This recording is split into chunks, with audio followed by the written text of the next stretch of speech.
So, picture this scenario for a second. You are standing in an old school analog boxing gym. Oh, I can picture it. Right. The air is heavy. It smells like years of sweat and canvas. And suddenly, this young YouTuber walks in, flanked by a full camera crew, Of course he is. naturally. And he shoves a lens into someone's face, and purely for the sake of creating like a viral clip, he publicly disrespects the name of a dead man. Wow. Yeah. Now imagine that dead man has two sons. Two sons who, by the way, haven't spoken to each other in years. They hear about this careless, broadcasted insult, and suddenly they're forced to decide exactly how to respond. Which is an impossible situation, really. Totally. Because one brother looks at the situation and decides he needs to handle it with extreme disciplined honor. But the other brother, he just wants to physically dismantle the person who said it. It is just a profound collision of worlds, honestly. You have this deeply ingrained, almost ancient concept of family loyalty and physical consequence slamming headfirst into the modern architecture of internet provocation, Right. where disrespect is literally just another metric for engagement. And that collision, that's the engine of a new film hitting Malaysian cinemas on May 28th, 2026.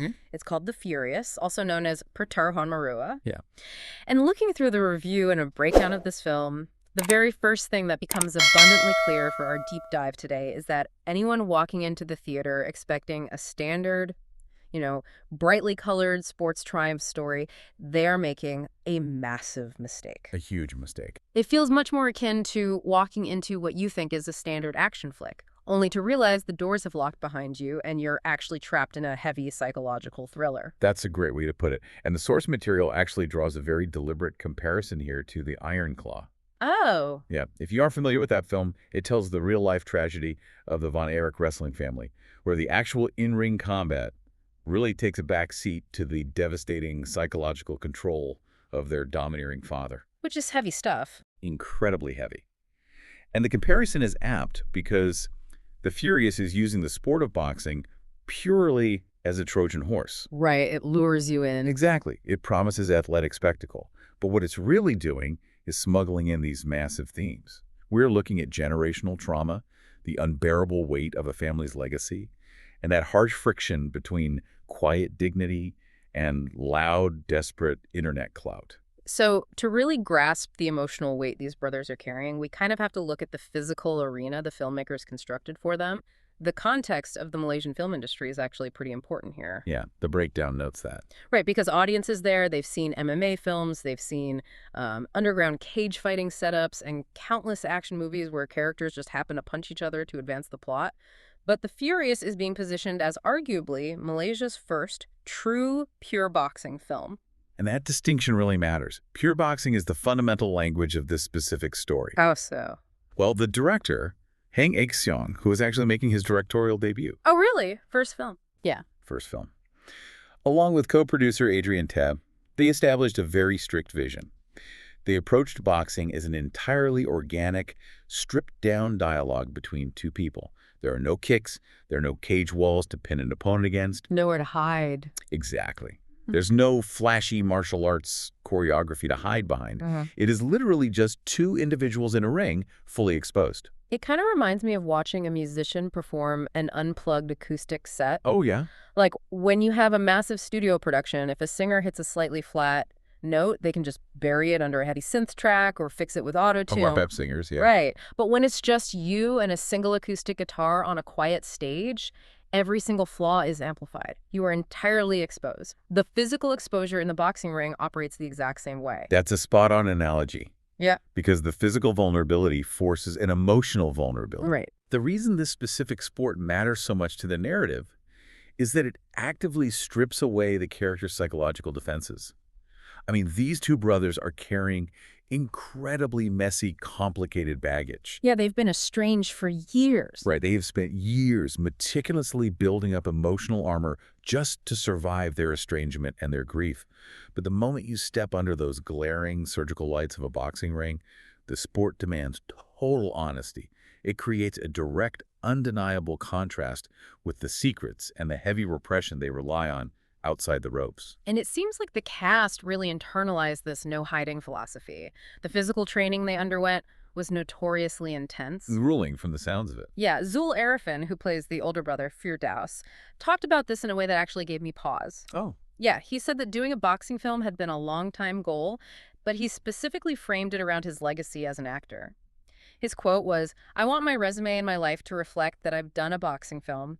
This is a story that in 10 years I can look back on and smile." Well, and that level of dedication really translates to the screen. It does. Absolutely. Yeah. You aren't just watching an actor pretend to be tired. You're watching an actor embody the actual discipline that the sport requires. Yeah. The physical transformation becomes a tool for the storytelling itself. Wait, I have to challenge that approach, though. Okay, go for it. When a lead actor starts talking about obsessing over the physical training and explicitly framing the movie as a resume piece, doesn't that risk hijacking the actual narrative? Like, we just established this is a heavy psychological thriller. If the focus behind the scenes is on how shredded the actors can get for their 10-year highlight reel, it feels like we run the risk of the film devolving into a vanity project. Does the obsession with physical authenticity distract from the emotional core? I see what you're saying. And it absolutely can. Many sports films fall into that exact trap. Right, they just become glorified workout montages. Exactly. But the mechanism of this specific story actually requires that physical suffering. The physical toll acts as a prerequisite for the emotional payoff. Explain that. The audience has to see that Firdaus and Hakim are willing to endure literal, agonizing physical pain. Because if we don't believe they can absorb a devastating physical strike to the jaw, how can we possibly believe they have the capacity to absorb the crushing psychological blows they are dealing with? Okay, that makes sense. Right. So the physical resume Zul Arifin is talking about, it's the tangible proof of the character's capacity to suffer for his convictions. So the physical toll validates the emotional toll. If you don't buy the sweat, you won't buy the tears. Precisely. All right, so let's look at the two men actually taking those hits. We know the arena, we know the insult, the public disrespect of their dead father. How these two brothers react to that singular event is really what drives the entire narrative forward. We start with Firdaus, played by Zul Arifin. As the elder brother, he operates with extreme composure. Completely. When the insult is delivered, he doesn't physically react. He just absorbs the shockwave. Yeah. He is a man who has constructed a massive, reinforced fortress around his grief. His fundamental motivation for stepping into the ring isn't to hurt the YouTuber. No. No, it's a search for redemption. And the film slowly drips out the fact that Firdaus carries a very specific, suffocating guilt regarding his father and his younger brother. Yes. But then, on the complete opposite end of the spectrum, you have Hakim, played by Sky Iskandar, and the sources note this is one of his first major film lead roles, by the way. He really stepped up. He did, and Hakim is entirely raw. While Firdaus absorbs the insult, Hakim acts like an accelerant. He catches fire instantly. Oh, yeah. He has zero interest in the messy work of redemption. He wants pure, external, unadulterated revenge. The psychological brilliance of the film is how it weaponizes these two opposing reactions against the viewer. What do you mean? Well, the central tension hinges on one incredibly uncomfortable reality. Both brothers are making a valid point. Oh, man. Yeah. Firdaus is right that you can't just operate purely on rage. If you let a provocation force you into burning everything down, you don't achieve justice. You just end up standing in a pile of ash. Right. Discipline is absolutely required to navigate trauma. But Hakim is also right. There is a tipping point in human psychology where maintaining your quiet composure stops looking like dignity and starts looking like cowardice. Some disrespect, honestly, it demands a physical, immediate response. And so the film deliberately creates a state of cognitive dissonance in the audience. Because we don't know who to agree with. Exactly. We naturally root for Hakim's approach because revenge is incredibly clean. The psychology of revenge is simple. Someone causes you pain, you return that pain, and the equation feels balanced. It's an external action. Yeah, it's satisfying in the moment. But Firdaus's pursuit of redemption is a terrifying internal process. Redemption requires you to look in the mirror, to examine your own deep flaws and your own complicity in the family's collapse. It is exhausting, dirty work. We want the quick fix of revenge, but we know the slow burn of redemption is what actually heals. See, but looking at Firdaus, I have to push back a little. I question if what he is doing is actually discipline. Interesting. Why? Because he looks composed, sure, but building a massive wall around your pain isn't necessarily discipline. Often it's just deep repression. It's like a pressure vessel. Mm. If you seal off all your emotions to protect yourself, the wall doesn't just keep the trauma contained, it keeps out connection, empathy, and healing. You just end up profoundly isolated. And that isolation is the exact consequence of Firdaus's approach. And it forces you, as the listener, to evaluate your own default settings. Yes, exactly. When your core values are publicly mocked, what is your psychological reflex? Do you build a fortress and internalize the hit? Or do you lash out and try to destroy the source of the insult? And the source of this particular insult makes the reaction infinitely more complicated. Because the catalyst for all this rich, complex family trauma isn't like a traditional cinematic villain. Not at all. It isn't a criminal mastermind with a vendetta against the family. It is a guy named Daniel, played by Iqbal Amri. He is an antagonist, constructed entirely out of noise and metrics. Daniel is a fascinating study in modern antagonism. The sources explicitly point out that he isn't evil in any traditional sense. Right. He is a YouTuber who decided to pivot to boxing. He shows up to weigh-ins wearing faux fur coats and sporting glitter tassels on his boxing shorts. Every single aspect of his personality is meticulously curated to optimize screen engagement. He isn't a human being making choices. He is literally an algorithm generating content. Exactly. So when he insults the brother's dead father, it isn't part of a calculated malicious plot to psychologically destroy them. It is simply careless cruelty. He throws out a thoughtless, offensive comment solely to farm views. And the source material makes an incredibly astute observation here. That the most infuriating person you will ever encounter isn't the one actively trying to destroy you. It's the one who destroys something you love and doesn't even possess the self-awareness or the empathy to realize they did it. Wow. Yeah. Daniel serves as a generational mirror. He is the physical embodiment of the attention economy, an environment where foundational concepts like dignity, honor, and ancestral legacy are completely dismantled and processed into raw materials for monetization.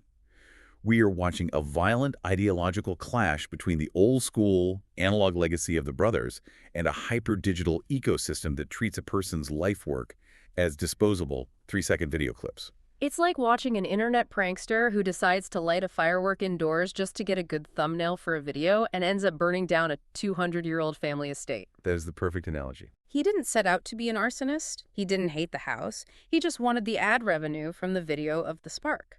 It really makes you wonder if Daniel even qualifies as a villain, or if he is just a symptom. Like, is he simply the inevitable byproduct of a society that financially rewards cheap, loud provocation over quiet, sustained substance? He is absolutely a symptom, and that is what makes him so dangerous. His entire worldview is built on a lack of consequence.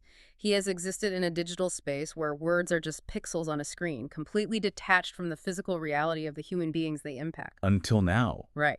But when he crosses the line and steps into the physical analog world of Firdaus and Hakim, he suddenly realizes that words have flesh and blood consequences. Because the target of his algorithmic prank wasn't just a random name. Daniel struck the most volatile nerve possible. If you really analyze the dynamic, Daniel's thoughtless comment would have just faded into the internet noise if the target hadn't already been rigged with emotional explosives. The dead father is the invisible gravitational pull of this entire narrative. He is the ghost haunting the ring. The title of the film, The Furious, is not just a description of Hakim's rage or the film's tone.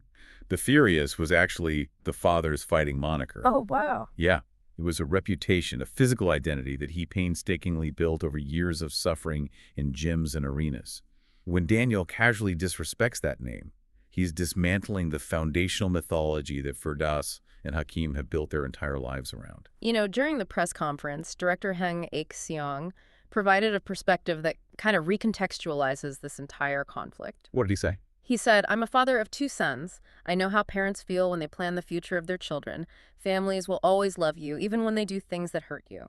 That insight is crucial because the film refuses to paint the dead father as, like, a flawless saint whose memory must be preserved at all costs. Right, the father was deeply, fundamentally imperfect.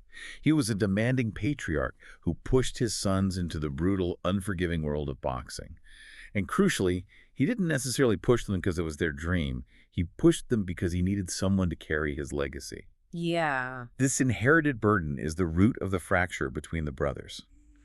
Firdaus looked at the weight of his father's expectations and accepted it as a sacred, mandatory responsibility. Hakim looked at that exact same weight and internalized it as a deep, lasting wound. Think about what happens when someone inherits like a multi-generational family business that they possess absolutely no passion for.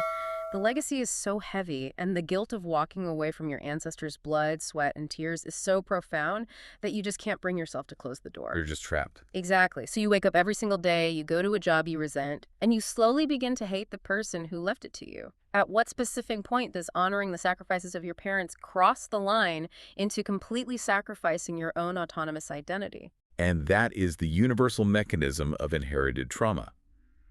Are you fighting to protect your parents' dream, or are you actually fighting for your own life? The tragedy is that the brothers never chose to be fighters. The arena was chosen for them before they could even speak. Right. Daniel's insult acts as a forcing function. It violently forces Firdaus and Hakim to finally stop avoiding the ghost and confront the legacy directly. They have to determine if the name the Furious is an anchor dragging them to the bottom of the ocean or the foundation they need to stand on. And all of this complex psychology, the inherited trauma, the suffocating guilt over the father, the chaotic, disposable noise of modern internet culture, it all physically manifests inside the highly confined geometry of a boxing ring. The final fight is the verdict. And the filmmakers ensure that the technical execution of that final sequence matches those massive emotional stakes. The breakdown specifically highlights the cinematography during the climax. It's totally different from the rest of the movie, right? Completely. They completely abandon the wide, glamorous, heavily choreographed camera angles that usually define Hollywood sports movies. The camera work becomes incredibly tight, almost claustrophobic. It is an intensely physical style of filming. Yeah, the source notes describe it vividly, saying the camera flinches with the fighters. Yes. It operates as a fourth fighter inside the ropes. And it's fascinating to think about the psychology of camera movement here. Like, when you shoot a fight from a wide, stable angle, you give the audience an omniscient, safe perspective. You let them observe the violence without actually feeling it. You're safe in your seat. Right.